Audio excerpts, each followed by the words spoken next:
Bonjour et bienvenue dans l'entretien de l'intelligence économique, l'émission consacrée aux coulisses de la mondialisation.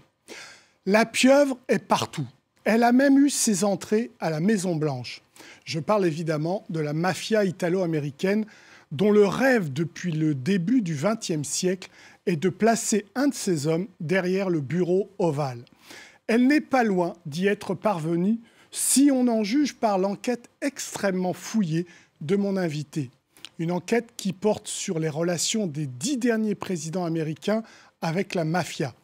Jean-François Guéraud est commissaire général de la police nationale et il publie aux éditions Plomb « La mafia et la Maison-Blanche, un secret si bien gardé de Roosevelt à nos jours ». Bonjour Jean-François Guéraud. Bonjour. Bon, dans votre livre, vous parlez évidemment de Roosevelt, mais on sent que ça commence vraiment très fortement, cette intrication entre la mafia et les présidents américains avec les Kennedy. Un père qui est complètement dedans, un fils John qui est un peu perdu, et puis l'autre fils Bob qui est sabre au clair contre la mafia. Oui, c'est ça, c'est une tragédie grecque avec trois personnages très étonnants. Le père, Joe, qui a créé la dynastie, qui depuis les années 30 fait des affaires avec la mafia italo-américaine et qui veut porter un de ses fils au pouvoir. On a John, un homme très intelligent mais très insouciant et très vulnérable, qui a des relations douteuses avec la mafia. Et on a Robert, le jeune frère, qui lui est un croisé de la lutte anti-mafia depuis les années 50. Donc c'est un trio, c'est une tragédie grecque très étrange et qui va se dénouer lorsque John va être élu président des États-Unis, va prendre la Maison-Blanche en 1961. Et il prend une décision qui va avoir un rôle historique absolument extraordinaire. Il nomme son frère Robert Kennedy, ministre de la Justice, donc à la tête du FBI. Et donc la mafia ne comprend pas, elle se sent trahie et subitement elle a peur. Elle se sent trahie parce qu'elle pensait que c'était son homme ? Mais oui, parce qu'elle pensait qu'elle avait passé, et en effet elle avait passé un pacte. Il y a un pacte entre le père de la dynastie, Joe Kennedy, et puis la mafia italo-américaine. C'est un pacte avec le diable. C'était un espèce d'accord, un échange, puisque la mafia à l'époque contrôlait de manière clientéliste des paquets de voix.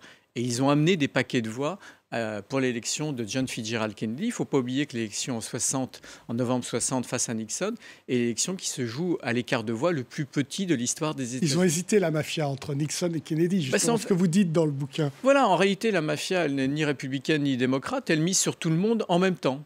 Voilà, et puis elle regarde qui gagne au final et elle dit au vainqueur, mais vous savez, c'est un peu grâce à moi. Donc c'est un problème de perception.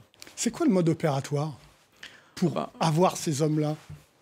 Il faut comprendre que la mafia italo-américaine, c'est une organisation criminelle, c'est aussi une société secrète qui agit avec deux outils qui sont toujours les mêmes, la corruption, l'argent, et puis l'intimidation, donc la menace de la violence. Avec en plus une autre dimension par la mafia italo-américaine, c'est qu'elle contrôlait des blocs de voix. Ouais.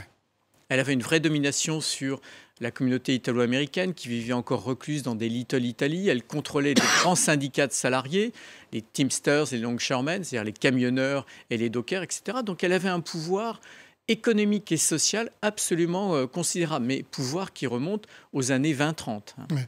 Et la suite, c'est avec Nixon. Lui aussi, complètement dedans ou pas ? Totalement. Nixon et... Vous êtes dur avec lui, hein ? Disons qu'il y a des preuves aujourd'hui du fait qu'il a été un président mafieux. Alors, il a eu certainement d'autres qualités en politique intérieure et en politique internationale, mais depuis le début de sa carrière, dès la fin des années 40, il vit main dans la main ou à côté de gangsters très connus, et tout ça est bien établi. Mais il n'est pas le seul. Johnson avant, je parle aussi longuement de Truman. Donc on a toute une série de présidents démocrates ou républicains qui ont eu des relations très douteuses. Mais là où je veux vous rejoindre, c'est que Nixon est certainement celui qui a été le plus en odeur de mafia. Et après, ça se calme un petit peu avec les présidents suivants ou pas ? Alors, avec Ford et Carter, il n'y a rien de bien probant. En revanche, on ne peut avoir plus que des doutes avec Ronald Reagan, qui manifestement a été très compromis. Évidemment, par la suite, il y a le cas de Donald Trump. Et puis, entre les deux, on a deux présidents démocrates dont on parle assez peu quand il s'agit de la mafia italo-américaine, mais on a Bill Clinton et Barack Obama aussi qui soulèvent de vrais questionnements. Et j'essaye d'apporter des éléments de preuve factuels sur cette problématique. Qu'est-ce que ça dit sur l'appareil d'État américain ? Je crois que ça dit deux choses. Tout d'abord, ça révèle combien la mafia italo-américaine est une réalité criminelle profondément enracinée dans l'histoire politique du pays.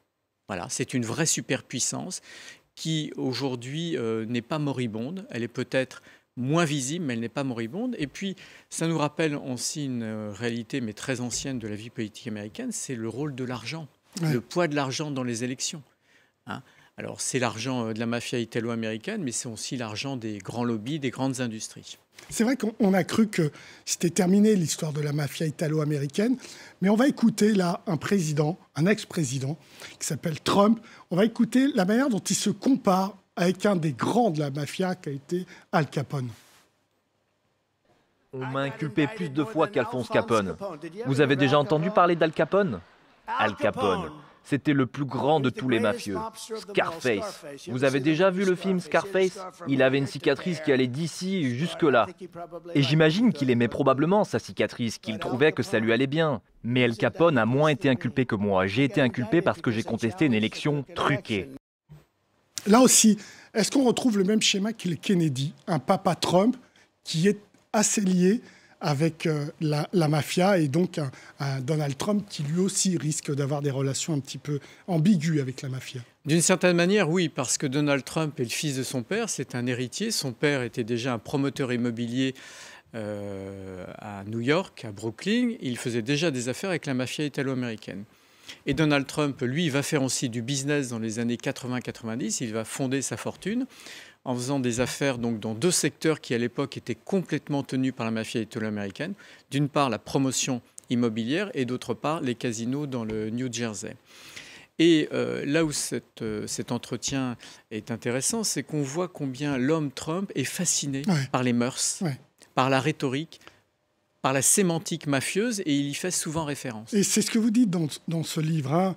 On sent qu'il n'a peur de rien dans sa carrière, Trump, sauf le respect qu'il doit à des gens, on vous dit dans le livre, qui sont très liés à la mafia.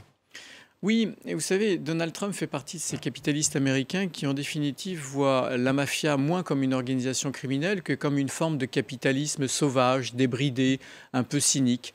Just business. C'est l'éthos du profit avant tout. C'est d'ailleurs dans son entourage, hein, c'est plutôt un avocat qui est classé justement très proche de la mafia, qui va admirer. Et quand cet homme va mourir, il va regretter son absence, quoi. Exactement. Vous faites référence à Roy Cohn, hein, qui était une des très grandes vedettes du barreau des États-Unis, d'ailleurs, dès les années 50. Mais je montre dans mon livre qu'il y a dans l'histoire des relations entre la mafia italo-américaine et le big business et puis les hommes politiques, tout un tas d'avocats qui ont agi dans l'ombre, qui ont été ce qu'on appelle en anglais des fixers, c'est-à-dire des arrangeurs, des intermédiaires entre le monde d'en haut et le monde d'en bas. Roy Cohn est l'un d'entre eux. Mais je décris longuement, par exemple, la figure de Sidney Korshak, qui a été un homme tout à fait central dès les années 60 et jusqu'à Ronald Reagan, par exemple. Alors, pour revenir... Dans les années 60, c'est des chanteurs, des crooners, ce que vous montrez très bien dans le livre, encore une fois, Frank Sinatra, qui joue les intermédiaires. Oui, Frank Sinatra n'est pas uniquement un comédien et un chanteur de grand talent. Il a été, au sens technique du terme, un associé de la mafia italo-américaine. On sait qu'il y a des preuves aujourd'hui du fait qu'il portait des valises pour la mafia quand il s'agissait de sortir de l'argent de Cuba. Donc c'est un homme qui doit une grande partie de sa carrière, évidemment, à son talent propre, mais aussi à la mafia italo-américaine qui lui a permis de revenir dans la course du show business. Et Frank Sinatra s'était beaucoup engagé auprès des familles de la mafia italo-américaine, auprès de la famille en particulier de Chicago, The Outfit, sur le thème « Moi, je peux vous aider à amener les Kennedy dans notre périmètre. Je vais faire l'intermédiaire, l'intercesseur. » Alors, si on prend du recul, est-ce que vous considérez que la mafia italo-américaine a eu un vrai impact sur le gouvernement des États-Unis? Alors, mon livre est un récit historique et je montre quelles ont été ces relations, en effet, ces compromissions. Après, ce qui est toujours très difficile à déterminer, à exposer, c'est s'il y a eu en quelque sorte un retour sur investissement, s'ils ont renvoyé l'ascenseur pour parler vulgairement. Il n'y a pas de preuves, par exemple, sous la présidence Roosevelt, alors que la compromission existe. En revanche, il y a des preuves pour une affaire gravissime sous la présidence Truman. On voit très bien que sous les présidences Johnson et Nixon, la lutte anti-mafia s'arrête brutalement avec l'élection de ces deux présidents. Et on voit également que sous la présidence Reagan, il y a là également des retours d'ascenseur, c'est-à-dire que manifestement, l'État fédéral sous Reagan décide d'étouffer un certain nombre d'affaires gravissimes qui touchaient la mafia italo-américaine. Donc on a de temps à autre des éléments, des indices qui nous montrent en effet que ces élections d'hommes compromis ont pu avoir un impact sur la lutte anticriminelle. Dernière question. Aujourd'hui, vous avez une expression qui est celle du FBI. De temps en temps, on passe le gazon, donc on passe la tondeuse parce qu'il ne faut pas trop que la mafia apparaisse. C'est toujours le cas ? La mafia est peut-être en déclin relatif, mais elle est toujours bien vivante. Et ce qu'il faut comprendre, c'est que ce type d'organisation criminelle est indéracinable. Vous ne pouvez pas vous en débarrasser. Donc, dans une logique un petit peu cynique, le FBI dit souvent, à défaut de pouvoir la déraciner, quand elle remonte, quand la tête sort un peu trop, on tond la pelouse. Voilà. Mais d'une certaine manière, c'est une manière de l'entretenir. Voilà. Je vous remercie, Jean-François Guéraud, pour vos réponses. C'est moi qui vous remercie. L'entretien de l'intelligence économique est terminé. Évidemment, vous pouvez retrouver cette émission sur france24.com, sur nos réseaux sociaux et sur nos podcasts. Au revoir.